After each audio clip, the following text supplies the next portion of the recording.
Big pass புகழ் ஹரிஷ் கல்யாண் தனது திருமணம் குறித்து மகிழ்ச்சியான செய்தியை வெளியிட்டுள்ளார். வருங்கால மனைவியின் கையை பிடித்திருக்கும் புகைப்படத்தை ட்விட்டர் பக்கத்தில் ஷேர் செய்துள்ள அவர் புதிய தொடக்கம் என்று குறிப்பிட்டுள்ளார். மேலும் தனது மனைவி யார் என்பதை ஹரிஷ் கல்யாண் இன்னொரு ட்விட்டர் பதிவில் தெரிவித்துள்ளார்.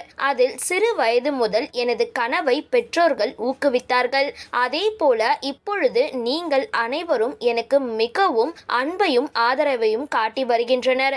ஒவ்வொரு வெற்றியையும் உங்களுடன் பகிர்ந்து கொள்வதில் எனக்கு திருப்தியானதாகும் என கூறியுள்ளார். மேலும் இப்பொழுது மகிழ்ச்சி நிறைந்த இதயத்துடன் எனது தனிப்பட்ட வாழ்க்கையில் ஒரு முக்கியமான பயணத்தின் தொடக்கத்தை துவங்க உள்ள மகிழ்ச்சியை உங்களுடன் பகிர்ந்து கொள்ள இதனை எழுதுகிறேன். எங்கள் பெற்றோர்கள், குடும்பத்தினர், திரையுலக நண்பர்கள், ஊடக பத்திரிகைய நண்பர்கள், எனது அன்பான ரசிகர்கள், நலன் விரும்பிகள் அனைவரின் ஆசையுடன் நர்மதா உதயகுமார் உடனான தனது திருமணத்தை அறிவிப்பதில் மகிழ்ச்சி அடைகிறேன். எங்களை நாங்களே புதுப்பித்துக் கொள்ளும் இந்த புதிய வாழ்க்கை பயணத்தை துவங்கும் நேரத்தில் இப்பொழுதும் எப்பொழுதும் உங்கள் அனைவரின் இரட்டிப்பு ஆசீர்வாதங்களையும் அன்பையும் நாங்கள் எதிர்பார்க்கிறோம் என்று குறிப்பிட்டுள்ளார். இதனை அடுத்து ஹரிஷ் கல்யாணுக்கு திரையுலக பிரபலங்களும் ரசிகர்களும் தங்களது வாழ்த்துக்களை தெரிவித்து வருகின்றனர். இந்த வீடியோ பிடிச்சிருந்தால் லைக் பண்ணுங்க, ஷேர் பண்ணுங்க. மேலும் இது மாதிரி வீடியோஸ்லாம் தெரிஞ்சுக்க மறக்காம பக்கா டிவியை சப்ஸ்கிரைப் பண்ணுங்க.